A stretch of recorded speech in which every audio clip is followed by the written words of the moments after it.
கையளவு குரலுக்குள்ளே கடலளவு பொருள் இருக்கு. அதை அளக்க முடியவில்லை, அதன் அளவும் தான் தெரியவில்லை.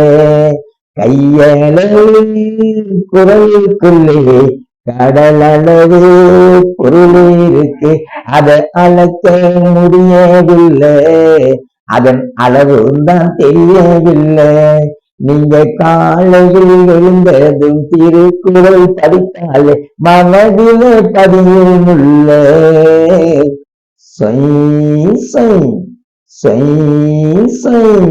நல்ல நல்ல கருத்து எல்லாம் அதன் உள்ளே தானே ஒளிஞ்சிருக்கு.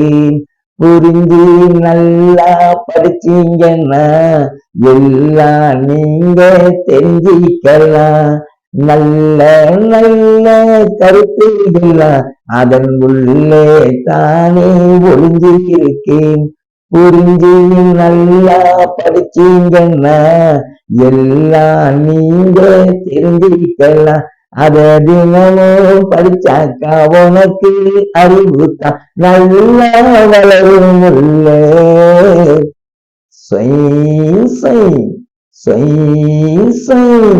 வள்ளுவர் போல் யாரும் இல்லை, குரலுக்கு மிஞ்சிய நூலும் இல்லை. வள்ளுவர் போல் யாரும் இல்லை, குரலுக்கு மிஞ்சிய நூலும் இல்லை. தமிழுக்கு கிடைத்த பொன்னேடுதான், அதை தெரிஞ்சு எல்லாரும் படிக்கணும்தான்.